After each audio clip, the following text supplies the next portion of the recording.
Assalamualaikum warahmatullahi wabarakatuh. Waalaikumsalam. Apa kabar kawan-kawan semuanya dimanapun berada? Semoga sehat selalu, masih dalam lindungan Allah Subhanahu Wa Taala. Ya, jumpa lagi di sini bersama kami di channel Ngobor. Ya. Ngobrolin yang horor-horor tentunya nih, masih seperti biasa nih, ada narator kita Mas Ayung yang paling ganteng sejagat raya ya. Bisa akan aja. bercerita sesuatu yang horor-horor dan yang nggak horor nggak penting lah pokoknya Mas Ayung ya. Depannya Ya, aja Mas Ayung. iya, ini channel horor depannya aja udah nggak horor ini. Iya. Ya udah monggo Mas Ayung. Tadi udah ngomongin ganteng, kalau mau mampir ya ada inilah gitu. Sorenggaranya bikin mie nanti. Ini Ya, lagi baiklah. ngamen ceritanya. Enggak, tadi pembukanya udah sama Bung Ogan. Saya hanya pengen ngucapin terima kasih untuk kawan-kawan Ngobor semuanya ya. Mohon maaf atas banyak kekeliruan saya. Mungkin kemarin juga ada tayangan ya, sampai ada yang komen dengan net komen juga ada salah ucap saya. Apa sih Mas? Mau nggak nyimak ya? Dulu iblis itu namanya malaikat. Oh, Iya, saya kan ngomong seperti itu. Salah itu. Ada salah ucap. Makanya saya juga minta maaf langsung ke teman-teman begitu. Wong salah ya, jaluk ngapura kan seperti itu. Minta maaf. Artinya pengen menekankan bahwa bukan dia itu aslinya bangsa Masih malaikat dalam arti sifat mungkin. sifat, ya maksudnya Orang baik, menekankan maksudnya baik itu. gitu ya? Iya, dulunya itu ahli ibadah, dulunya ahli sangat patuh, dan kesombongannya si iblis itu kan keluar ketika penciptaan Nabiullah Adam. Karena memang menurut apa sih yang saya tahu sendiri ya dari ajaran guru-guru, memang malaikat, iblis itu dari bahannya itu sudah beda. Betul. Ya, kalau malaikat dari nur atau cahaya, kalau Betul. iblis sendiri dari api kan seperti Betul. itu. Jadi ada kadang-kadang saya nggak ada pembelaan, saya salah, saya minta maaf. Tapi itu kadang-kadang hari-hari saya sering bercandaan sama teman-teman itu tentang sifat, sebenarnya sifat. Kalau sama teman-teman saya teman-teman yang biasa saya nongkrong, untuk ngomongin orang yang bengal-bengal begitu ya, itu ngomongin kayak gitu. Wong iblis saja dulunya malaikat kok, ngomongnya kayak gitu. Itu maksudnya sifat. Oh ya, sifat. Ya, Iya. sifat malaikat itu intinya malaikat baik. Ya kayak ini Mas Ayo, kayak umpama contoh bahasa sininya kalau malaikat kan, kalau di Inggris angel. Ada yang apa ya? Peri juga angel kan ada. Betul, Nah, betul ada. ya sama juga maksudnya kayak gitu. Kalau di sini mungkin penelaahan Mas Ayung itu kan, kalau sifat, kalau nama apa, malaikat, iblis, setan, itu kan lebih ke sifat ya maksudnya, bukan ke nama sosoknya ya, bukan ya? Iya, saya kalau dari penciptaan emang sering, kalau dulu bahkan sampai ada grup band, ada yang dinamakan Zabania, ada yang Azazil, ada yang macam-macam. Ya itu kan namanya udah dari dulu pun sama-sama tahu insya Allah ya. Kalau dari penciptaan ada nur, dari api, dari golongan mana. Cuman kayak kemarin saya sampai ke bawah karena ya tadi biasa sama teman-teman bercandanya untuk ngomongin orang, maksudnya setiap orang itu bisa berubah, jangan pernah sombong gitu loh. Ya contoh kalau kita bercanda nih sama temen ya gitu. Oh dasar lu setan kan gitu ya. Ya kan sifat ya kan. Iya sama seperti itu. Saya pengen menekankan itunya. Kita merasa bukan sosoknya ya Mas. Iya, kita merasa baik aja nggak boleh, apalagi merasa sudah tinggi hati atau apa, jangan menyerupai sifat itu gitu loh. Yang tadinya baik aja pun karena menyimpan kedengkian sombong, kayak Azazil pun bisa jadi iblis walaupun dia tadinya patuh ya kan. Tadinya itu rajin ibadahnya itu luar biasa, sampai dia itu diangkat jadi panglima perangnya buat numpas yang di bawah, yang di bumi itu kan diangkat jadi panglima perangnya kan. Itu sampai jadi sosok yang paling ya kan, itu jadi sosok iblis. Makanya pengen ditekankan jangan seperti itu gitu loh. Cuman memang secara ucap saya tuh ngomong kemarin itu, iya itu emang dulunya malaikat. Ini gitu. agak nyerempet sedikit. Iya. Ada mungkin salah satu politisi ya, yang ramai di sini kan, yang ngomong kayak gini, sekelas malaikat aja kalau sudah terjun ke dunia politik bisa jadi iblis. Nah itu kan menggambarkan sifat, bukan sosok ya Mas Ayung. Betul. Seperti itu. Maksudnya seperti itulah. Itu sifat, bukan sosok. Mulane manusia memang sempurna gitu. Tapi kalau misalnya orang bilang juga orang tua, seala-alane manusia, ala-ala terus jelek-jelek bisa ngelebihin iblis. Seapik-apik kayak sebagus-bagus bisa ngelebihin malaikat kayak gitu. Jadi itu menggambarkan betapa kita itu harus ya di rule yang benar harus baik, lebih baik seperti itu. Ya itu sekedar tadi ya saya klarifikasi yang kemarin. Kalau misalnya saya balesin komen-komen satu-satu mungkin nggak habis-habis, mendingan langsung saya tayang di Ngopor hari ini buat jawaban yang kemarin. Saya minta maaf kemarin ada salah kelepasan omong begitu, karena hari-hari biasa bercanda begitu. Artinya lu mau hebatnya kayak apa, jangan sombong. Kalau masih kadang-kadang udah sombong, nyimpan kebencian, bisa jadi laknatnya muncul. Jadi kita jadi malah jadi sosok yang sebaliknya begitu kan. Oke, kita ke cerita Bang tadi udah cukup. Ya, udah selesai klarifikasi. Ya, baiklah, ini ada sebuah cerita teman-teman. Cerita ini sosok yang cukup menyeramkan ya dalam dunia belantika horor Indonesia. Dalam khasanah perhororan. Iya, saya ngomong khasanah belantika itu kan lebih ke musik biasanya. Iya. Kita sederhanakan seperti itu. Sosok ini adalah sosok apa ya ngomongnya kemarin itu Wewe Gombel apa ya Wewe Gombel ya, satunya Wewe Gombel apa sih? Ada Kalong Wewe. Kalong Wewe, iya sama aja, beda-beda. Kalong Wewe Gombel gitu kan. Jadi entah benar atau tidaknya, tapi disaksikan atau dirasakan sebuah keluarga. Sebut saja keluarganya Mbak Admini. Ya, keluarganya Mbak Admini itu mengalami peristiwa-peristiwa yang aneh, peristiwa-peristiwa goib. Goib juga, saya kalau goib lebih ke Gusti Allah mau goib, yang nggak nampak ya goib. Kalau saya ngomong setan aja mas, karena serem katanya, karena serem. Sampai sejauh apa Mbak seremnya?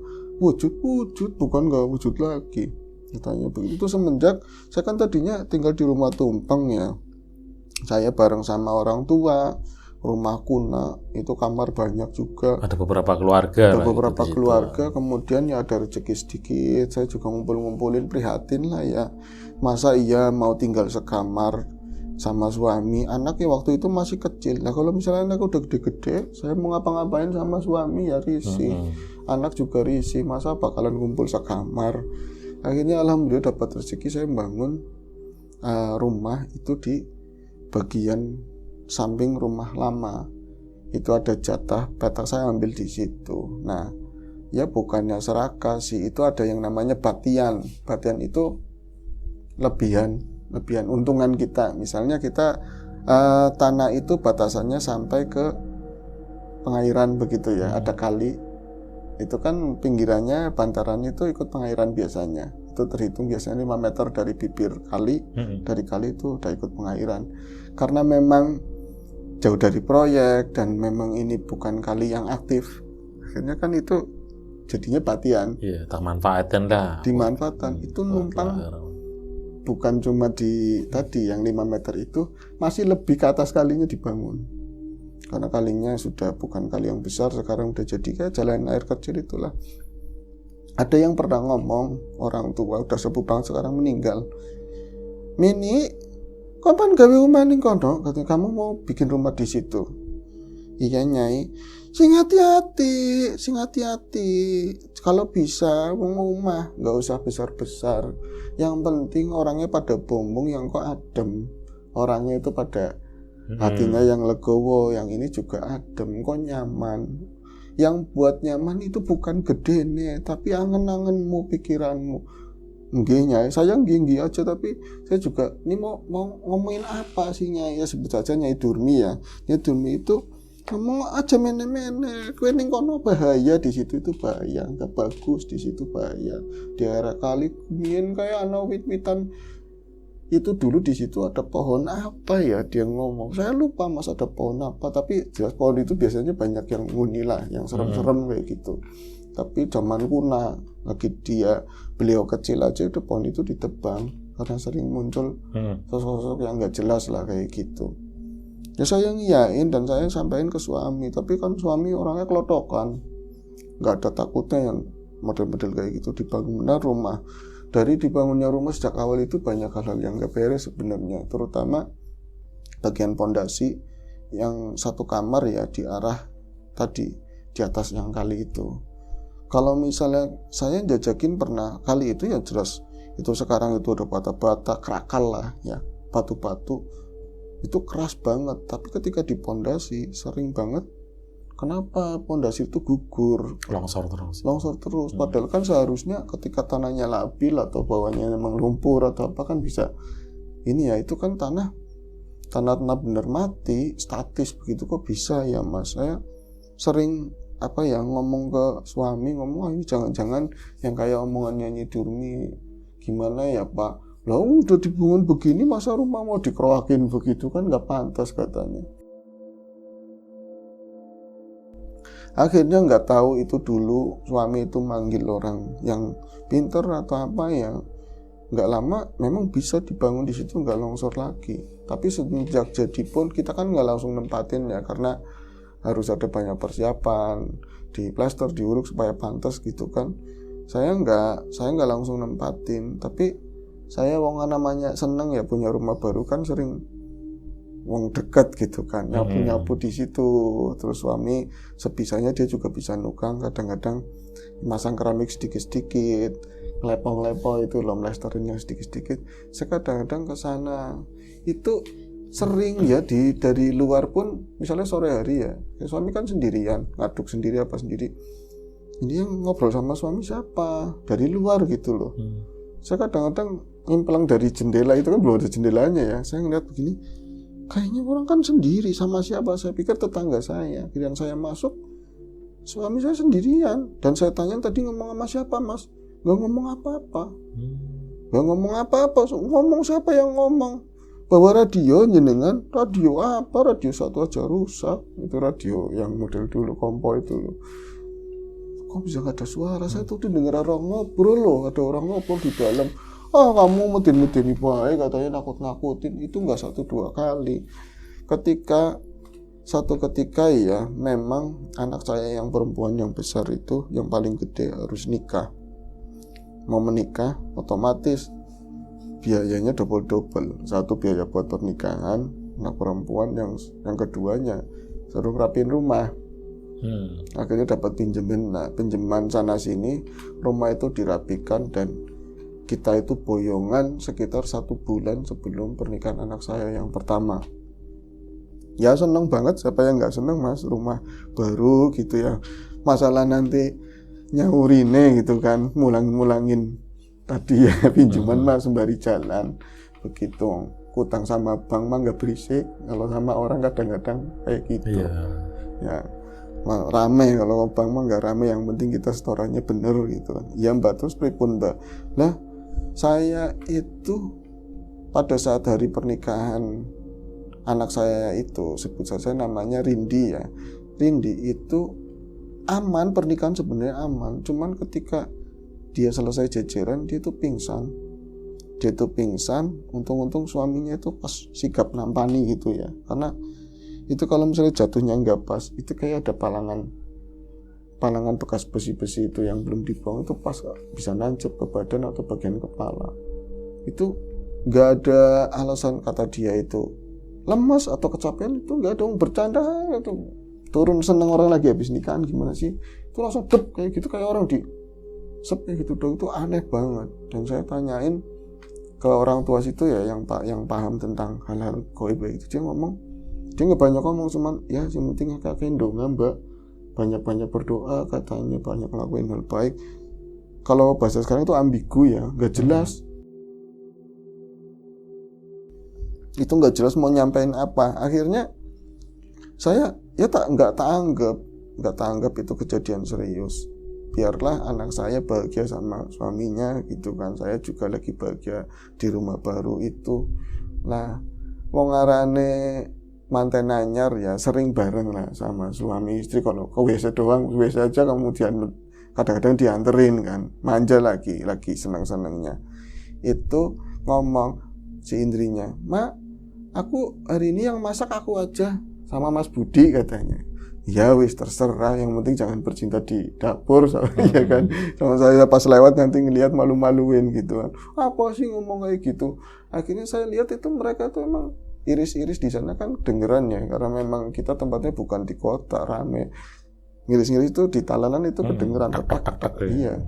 Terus lama-lama itu ada suara copek ngadu sama ini kitchen kitchen set ala kami gitu ya, ketak, oh lagi nyambel, dan kedengeran belum setelah sekian menit gitu ya, kelihatan ada bau terasi, oh ini nyambel terasi ya mak, beres nanti makan bareng-bareng, bapak pulangnya jam berapa, ntar siang juga pulang karena dia lagi nukang gitu kan.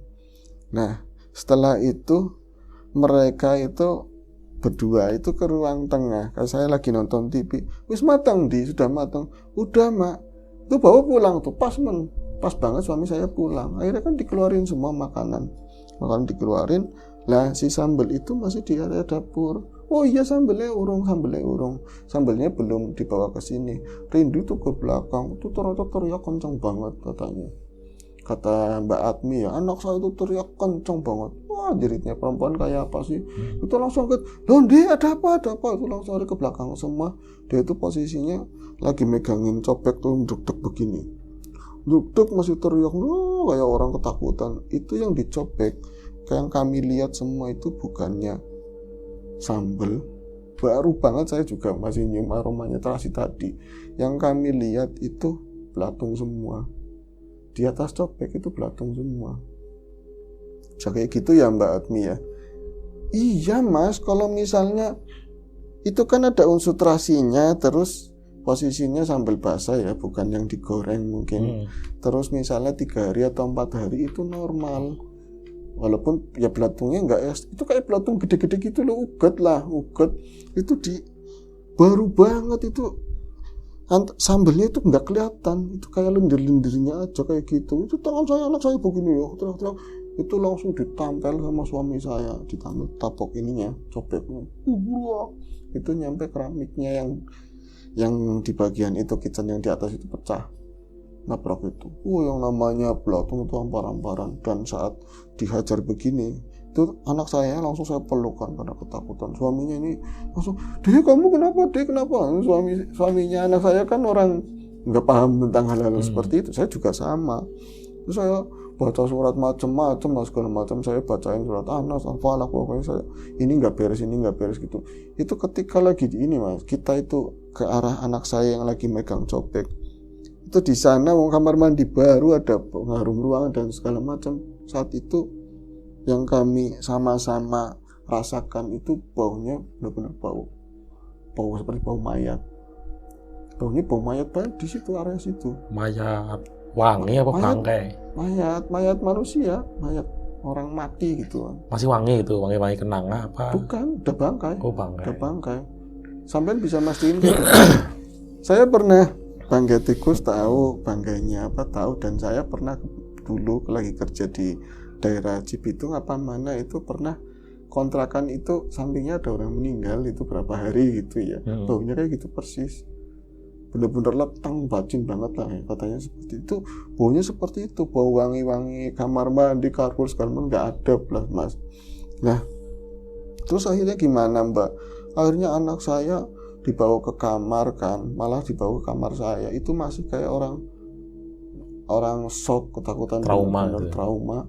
Dan akhirnya saya manggil, ya sampean juga mungkin tahu, sebenarnya orangnya udah meninggal ya tukang penyembuh, mbah-mbah begitu dipanggil, katanya cuman bilangnya kayak gitu, ya sing akeh-akeh ndongane, hati-hati, semua kayak gitu tok, tapi nggak ada penjelasan yang maksimal. Lah saya ngelihat apa mbah? Ya ngelihat bangsa maya-maya, katanya ngelihat bangsa yang bukan kita. Jelei ora jelas. Akhirnya kayak gini mas, saya ngurus-ngureknya ke anak saya sendiri. Pas anak saya udah mendingan, udah waras, dia ngomong, wong saya itu mau ngambil cobek itu saya tengah hari bolong, berarti kan ya tengah hari bolong itu di arah dapur itu kelihatannya bukan terang kayak wayah-wayah siang, kan pintu belakang ada samping buka, itu kan terang harusnya bang. Itu wayahnya rasanya itu kayak suasana jam berapa ya, jam tengah 6 sore lah kayak gitu. Gelap. Saya nggak ngerti tadinya mah kok bisa gelap begini. Saya cuma sempat ngeliat ke atas begitu kan. Pas saya ngeliat ke arah tadi cobek ya, jadi meja dapur sana ada keramik itu. Tuh saya ngeliat sosok yang sangat menyeramkan sekali katanya. Nah, sosok apa itu anak yang jenengan lihat? Nah, itu dia cuma melihat sosok yang rambutnya panjang banget, terus gembel gitu loh. Rambutnya bukan yang gerai begitu bang. Itu sampai nyentuh ke tanah sana itu, rambutnya sampai gerai banyak. Ini banget, dan dia itu semacam kayak bisul-bisul. Mukanya itu bisul, tangannya juga begitu, semua kayak bisul-bisul dan warnanya kebiruan. Warnanya kebiru-biru hijau seperti itulah, lendir banyak, matanya itu gede banget, dan dia itu ada di copet itu, di area situlah, di posisinya nongkrong katanya, ngangkang nongkrong. Tapi ya wong lagi ketakutan nggak bisa gambarin yang detail banget, itu ngelihat segitu aja udah lumayan lah, bisa ngelihat, mendeskripsikan kayak gitu. Cuma kelihatannya tangannya kayak semacam lebih panjang dari tangan manusia normal. Tangannya kayak gini, kayak semacam kayak nari-nari di situ. Tapi bagian payudaranya itu panjang banget katanya. Payudaranya katanya panjang banget, hampir mau nyentuh ke bawah ke sana. Itu dia itu teriak kaget. Itu yang aneh lagi kan, harusnya teriak kaget cuman ya teriak gitu, nggak harus ada.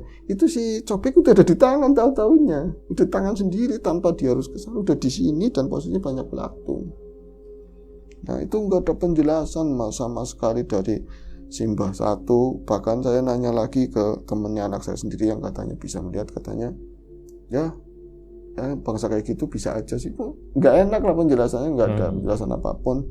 Sampai akhirnya banyak kejadian, tapi itu semua hanya kayak model bayangan, suara-suara yang gemblak-tak, kadang-kadang alat dapur.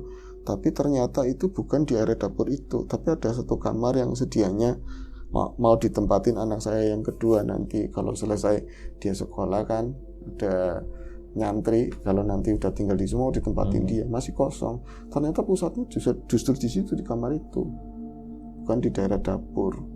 Nah kalau saya pas-pasin itu katanya si Nyi Durmi itu di situ yang ada pohonnya. Jadi kalau misalnya saya ngobrol-ngobrol, saya sama suami ngobrol di ruang tengah gitu kan. Kalau saya ngelihatnya ke arah belakang itu tembus ke dapur, saya juga bisa ngelihat kamar yang tadi masih kosong. Ya ada saya, suami, anak, terus mantu. Berarti nggak ada orang lain lagi kan. Kalau misalnya dari arah jauh ya, arah ini dapur, kadang-kadang ada sosok yang menyerupai kayak suami saya atau kayak anak saya begitu, terus masuk ke kamar situ. Tapi kayak bayangan-bayangan aja gitu loh.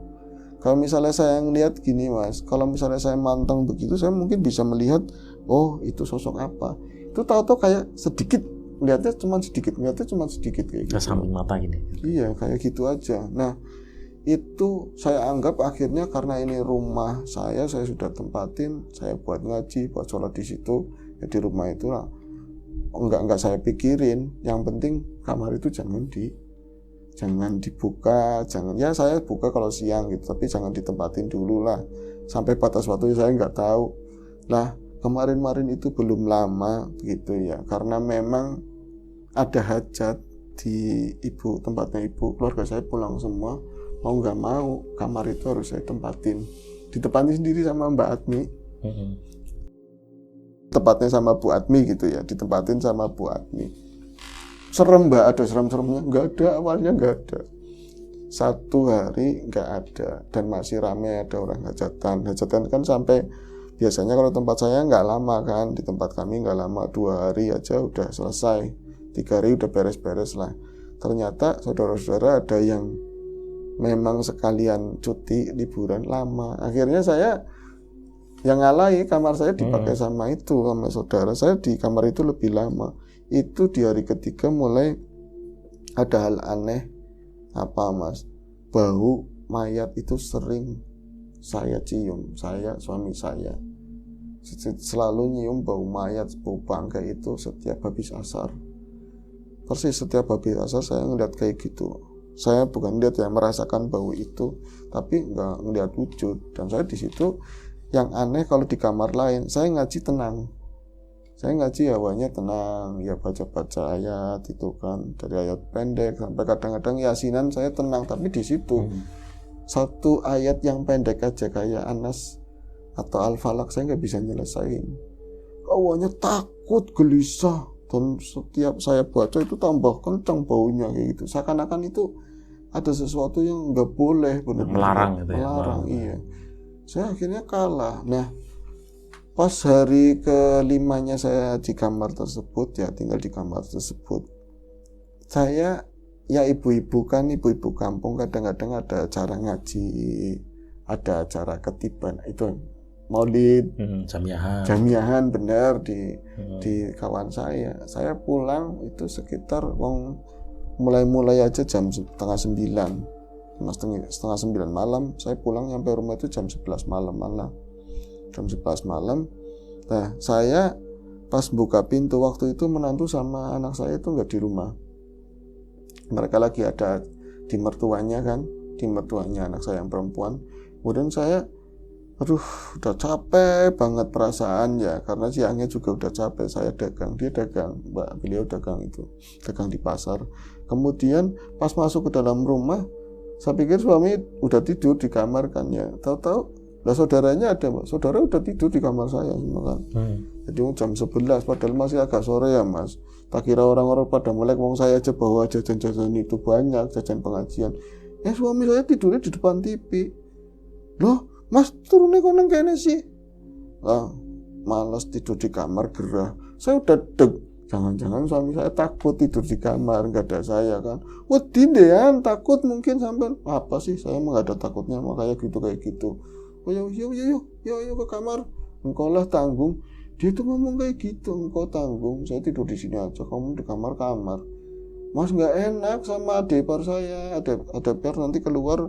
Kita masa mau tidur di sini, yuk pindah. Itu bisa dibangunin bengal banget. Soalnya saya nggak pernah lagu-lagunya kayak gitu. Akhirnya saya ke kamar. Saya pun gini Mas Ayu, nggak bakalan berani tidur di situ sendirian. Tapi saya kan harus ganti pakaian ininya, dinas pengajiannya itu harus ganti. Saya masuk ke kamar, baru saya buka pintu. Tadinya nggak ada apa-apa, biasa banget lah. Pas saya buka pintu, saya nyebelinnya nggak dinyalain itu si lampunya Mas suami. Saya nyalain lampu, jeblak. Pas saya nyalain lampu, saya tutup. Saya mau telanjang kan, mau buka baju, mau ganti baju.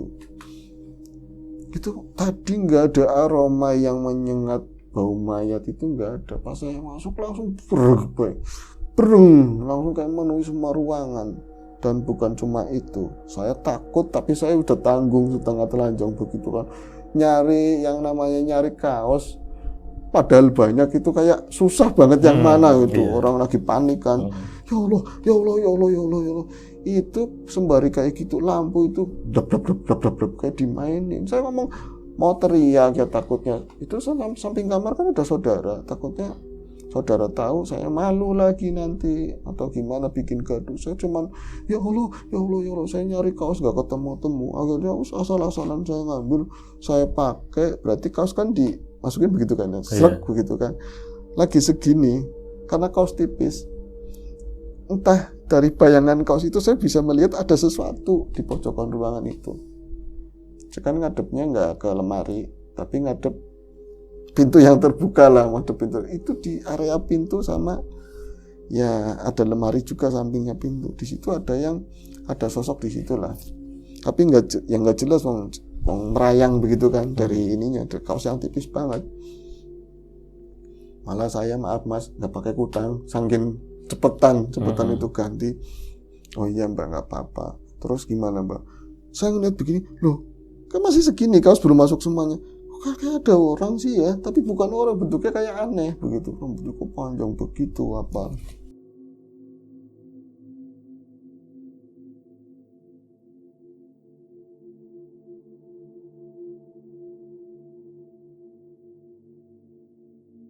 Saya melihat dari hampir saya mau turunin, sempat saya tahan kaos itu ya sampai segini lah, saya ke jidat saya. Kok kayak ada orang tapi bentuknya seperti aneh, ini bukan suami. Saya sempat ngomong, Mas apa sih orang lagi ganti? Saya ngomong begitu, nggak nyaut, nggak apa, tuh baunya semakin kencang. Akhirnya kayak orang ciluk Mas, bener-bener saya turunin ini bolongan kaos yang pas leher itu, saya turunin begini pelan banget dari sebelah mata begini aja. Saya udah ngeliat, ya Allah, saya nggak bisa lari, saya bener-bener ngucap apapun nggak bisa. Ada apa Mbak? saya melihat ada sosok, mungkin nggak satu tapi banyak, tapi yang paling depan saya melihat sosok mengerikan sekali lah. Rambut panjang banget, riwel, dan dia itu bukan setara tingginya sama saya, cuman seakan-akan dia itu numpuk di atas begitu loh, tumpuk-tumpukan. Cuman yang paling jelas itu satu makhluk di depan itu seperti yang diceritain sebelumnya. Jadi anaknya yang lihat rambutnya panjang, rada hijau-hijau, biru-biruan begitu, banyak bisul, banyak apalah. Mengerikan banget, matanya hampir kayak ngawel-ngawel mau jatuh, dan ininya panjang banget katanya. Tetenya, neneknya itu katanya panjang banget, dan kayak orang menari begini loh, kayak posisinya kayak gitu. Dan ngangkang, dia itu bukan berdiri tapi semacam ngangkang, tapi kadang-kadang kelihatannya kayak lemari, tapi itu makhluk yang lain lagi, kayak dipanggul begitu loh, modelnya itu kayak gini. Itu saya akhirnya nggak bisa nahan lagi, jerit sekencang-kencangnya, bener-bener saya cuma bisa jerit sekencang-kencangnya, dan saya nggak tahu lagi kejadian setelah itu. Pingsan Mbak Agni itu pingsan, dan saya milih-milih saya cerita ke orang karena itu di rumah saya sendiri katanya. Sampai sekarang masih ditempatin, tapi nggak pernah dibuka kamar tersebut. Bahkan sampai anaknya yang udah selesai nyantri pun nggak nempatin kamar tersebut. Jadi masih misteri lah kayak gitu. Jadi penampakan yang dilihat modelnya mirip antara anak sama ibunya, lihatnya sama, dan katanya tetangga juga pernah ada yang lihat mirip. Loh, ini gitu. Kan anak yang nyantri kan paling enggak. Ya nyantri kan banyak yang dipelajari, kadang enggak semua ahli hikmah, kadang juga yang belajar fikih, kan beda-beda jurusannya Bang. Jadi sampai cerita ini pun masih kayak gitu, tapi aktivitasnya katanya mereda nggak terlalu gitu loh, karena itu nggak ada inisiatif apa itu kan, berpikir bahwa itu tanah yang sebenarnya bukan miliknya kan. Iya, bisa begitu, harusnya. Cuman lebih kan, orang-orang sini bilang kan kemilikan lah. Iya, kan kemilikan. Jadi dulu mungkin ada riwayat, ada mereka yang lebih awal, adabnya kurang atau kurang paham ya. Yang jelas meskipun beliau cerita, dia hanya bercerita, tipenya bukan orang yang mau nanggepin masukan gitu, enggak modelnya. Iya sih, kadang kan yang memang benar-benar punya kita aja ya Mas Ayung ya. Kita sudah keluarin, memang resmi punya kita aja Mas. Kadang sering dengar cerita memang ada hal-hal yang seperti itu. Betul. Apalagi ini kan kaitannya sama seperti itu kan, ada seperti apa. Betul. Nggak mudah lah bikin rumah ya, ada Pak. Macam-macam halnya. Itu aja sih.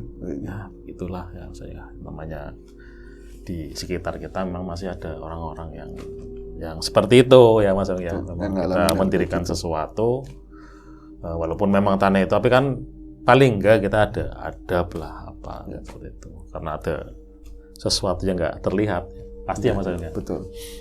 Ya, itu saja obrolan kita kali ini. Semoga menghibur kita semua. Sampai jumpa di ngobrol selanjutnya, mungkin masih sama saya atau sama Mas Dambil. Itu saja, dan kami akhiri. Wassalamualaikum warahmatullahi wabarakatuh.